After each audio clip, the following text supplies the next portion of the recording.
Hello everybody, welcome to Kabeja, Fairview Racecourse. It's the start of a brand new year, can you believe it, 2025. And we wish for you only good health and lots of blessings in 2025. Nino Podesta's on the line. I told him we need to get our punters off to a good start. And we've got 8 races that are on the turf, so that does help quite a lot. I think there's some horses that have been waiting to get the gap to run on the turf now. And we look forward to what does appear to be a very good day. Weather-wise, all appears to be behaving and all in good order.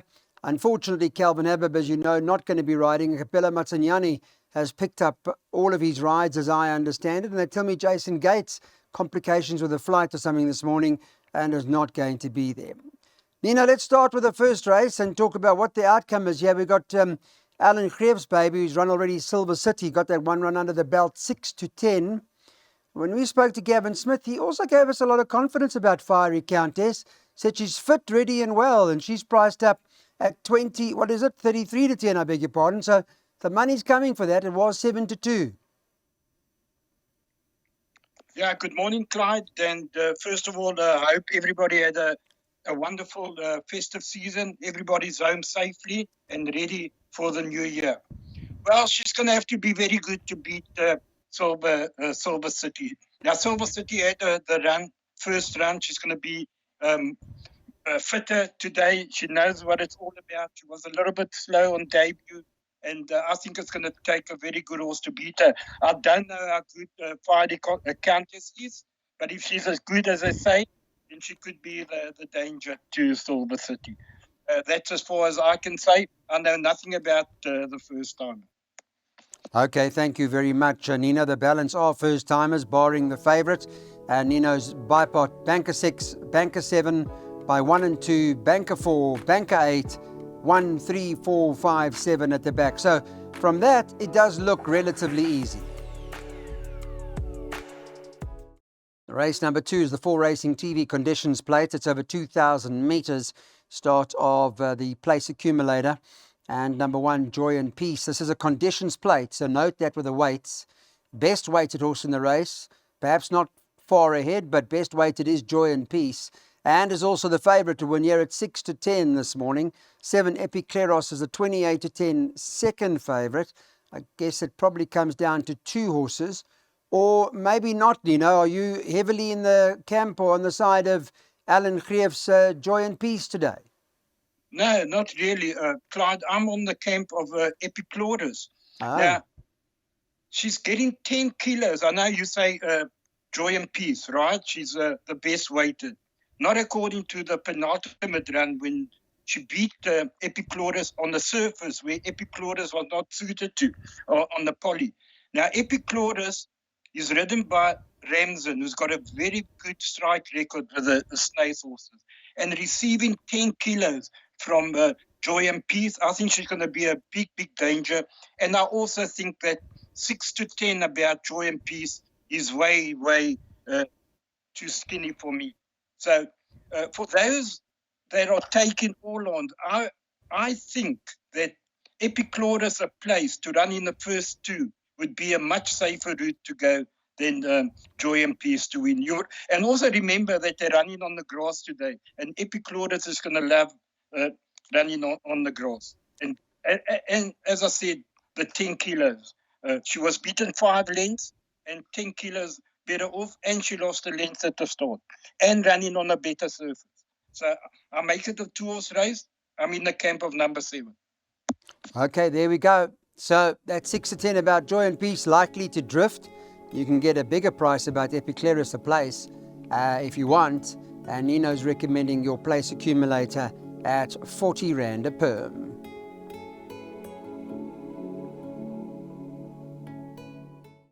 Racing today, maiden plate. This is over 1,000 metres up the straight. Remember, we're back on the turf now, so watch the draws and see what's going on in terms of the betting. Number 1, Crowned Hornbill is the favourite at 18-10. Number 2, Chief Runner, second favourite at 7-2. And you get 9-2 about number 13, Winter in Paris. Probably 7-1 and better about the balance. Let's talk about, Nino, about Justin Snaith's horse, Crowned Hornbill. I see 2 first 2 runs weren't bad at all. That last start put a line through it. I see in the computer form that it choked up. Yeah, I think so. I think you put a line right. It was run on the bend, on the yielding surface. So put a line right through that run. His previous 2 runs up the Kenilworth Straight were very, very good runs. Much stronger in the Elizabeth Gold, who I know that is highly rated, and Calvary Commander from the Brett Crawford stable. But number 2, Chief Runner, also had some good runs before his last run when he ran behind Garrix. Now, Garrix is a very highly rated in the Cape. So, you know what the problem here is you're never going to get prices on these raiders. It's come from powerful stables like Justin Snaith. 18-10 is a bit short for Crown Hornbill, but I do believe he's a horse to beat. He's my first choice on his first 2 runs, and I make the only danger, number 2, Chief Runner. Okay, so we've got a pick 6 from Nino. 1 and 2, a 2-horse race here. Banker 4 in the next leg, Banker 8, and then those horses on the screen for 160 Rand. All right, you're back with us. Let's get on to race number 4. It's jackpot time. This is a maiden class field, and it is over 1,600 metres. Justin Snaith's got quite a strong hand today. He's taken a few of his Cape Town horses to Port Elizabeth and having a bit of a go. And number 4, Run the World, is the one that they have to beat. Is also favourite, so make a note of that. Priced up at 9-10 is Run the World. Number 7, American, second favourite. Number 7, American Matador, is priced up 3-1. And number 9, Gentile, is the next horse in at 33-10, 11-1, and better about the balance. Hard to beat this horse, Nino? Yeah, very hard. I think he's one of the better bets on the card. I know he's short. It's odds on. There's been money for it. It was 12-10 when I looked a bit earlier. So there has been money for it. And again, as I said, you're not going to get prices on these raiders from the powerful Justin Snaith. I know he's short, but I just cannot see a danger in this race. It's a very weak maiden field. They've got the blinkers on. They've got the draw. They've got the right jockey on. And they're going the right distance. Out of One World, out of the 6 Blue Notes, I think I just cannot see this horse getting beaten, Clyde, and a banker in all bets for me. Okay, there's the confidence. Thank you for that, Nino. Number 4, Run the World, is the favourite and is the one to beat in terms of Nino's view, and he's got his jackpot up on screen. Banker 4 by Banker 8, and then he loads after that. All right, you're back. Let's take a look now. Where are we? Race 5. And it's an 81 handicap. This is the Racing 240 handicap, and it's over 2,000 metres. Now, in the market, you've got Justin Snaith on the top of the boards. That's your current favourite. And does look like it's going to be a hard horse to beat all the same. The betting comes up now, and that is for race 5, which shows 17-10 about Prime Venture. With regards to jockey changes, remember Kabela Matsanyani has picked up the Calvin Habib rides. 1-1 Carlos is 3-1 as the second favourite, and 7 Jack in the Green is also priced up at 3-1. That's likely to drift. They get 7 or 8-1 and better about the balance. Nino, let's talk about Prime Venture. Tell us what you think of that. I see it is part of your banker play in your perms, but I heard when we spoke to Gavin Fenter about Juan Carlos, they're quite bullish. Yeah, well, I don't know, Clyde. I haven't spoken to them. I know he's got to give Prime Venture 3 kilograms. And Prime Venture, being out of a Silvano, I think he's going to love the 2,000 meters. So I'm definitely strong in the camp of Prime Venture. For those that are not and they want to add, you have to add Juan Carlos and Jack in the Green. I think those are the 2 dangers. But for me, again, I'm taking my chances with Prime Venture. I think he's going to be very, very hard to beat. He's going to love the 2,000 meters, and Justin Snaith, Raider, is the one that they all have to beat in this race. Okay, so big on Justin Snaith with Prime Venture, priced up this morning at 17 to 10. In terms of the second jackpot, we've loaded up until the last leg where we make it a 2-horse race. All right, let's take a look at the next on the card. It's a classified over 2,400 meters, and Porto Plata back on the turf now, and does look like the horse they've got to beat. But there are a few in here because it can be a competitive race. The market's got Porto Plata as favourite, and they priced it up at 18 to 10 this morning. Second choice, number 1, Harold the Duke. That's second choice at 22 to 10. You can get 33 to 10 about number 7 on the card, Ellis Island. And number 4, Nothing Else Matters, is priced up at 8 to 1. They in single numbers, the rest are all in double digits. Let's talk about Porto Plata. What does Alan say here, Nino? He gives it a chance, Clyde, and definitely a big chance at that. But you've got to take into account that he's never won over 2,400 meters at Fairview. There's only 2 horses in this race that have won over course and distance. That is Harold the Duke, and Ellis Island has actually won 3 over course and distance. So they've got to be respected. Please note that Karoo Gold is scratched.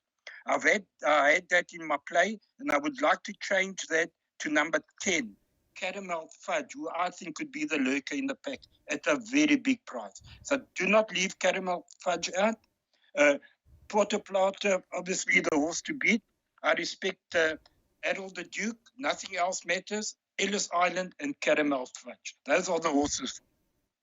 Okay, Caramel Fudge is being added into the play, and 30 to 1 is what Nino suggests as some sort of value. 7 to 2 a place. Take the pick 3.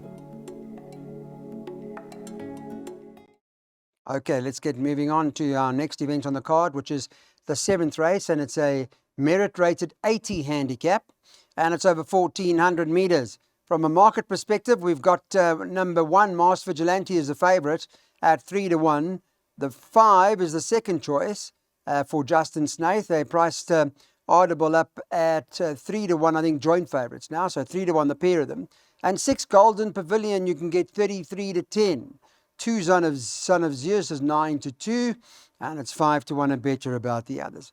Interesting race. Again, the Gavin Smith stable, they're quite bullish on Golden Pavilion, who's recently joined their stable. Only had 2 runs for them, one just the other day, now back on the turf, Nino. Yes, Clyde. He won on the poly last time out. I think looking at his form up on the Highveld, he's not going to have a problem on the turf, and he probably will even appreciate it more than the poly. He's got to be a big runner. Let's talk about Arbadell. Coming down in distance, that is my only concern. He won over the 1,800 on the yielding go in at Kenilworth last time, and now he's dropped down to 1,400. And I've just got a bit of concern. I would have liked to have seen him run in over 2,000 or so, but be it as it may, you've got to respect Justin Snaith. Whatever he sends out, he won't be taking horses to P unless he believes they can win.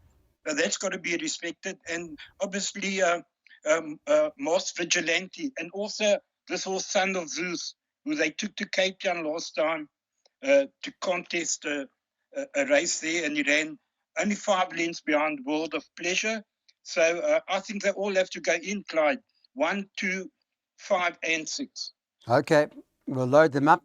From a double perspective, we're going 1 and 5 by 1 and 5, the last double of the day. Okay, the last one on the card today. I hope it's been a good day for you so far. And it's a handicap at the 78 level. It's over 1,000 meters up the straight. Let's get an update from Betway as to how the market, what their market looks like in this last race. And the favourite is Justin Snaith's number 5, Daphne's Daughter. That's been priced up 15 to 10. 28 to 10 about One Love Grass. Number 6, Project Runway is the third choice, priced up at 7 to 1, as is the same case for number 8, See You in a Bit, 8 to 1, and better about the balance. Okay, there's 2 horses we need to ask you about. First of all, Daphne's Daughter, number 5. You've been quite big on the Justin Snaith stable today. And Alan Creefer's number 1, Lovegrass, who debuts for the stable. I mean, she's only had a handful of runs And she's won a couple of races already, and she does appear to have some ability.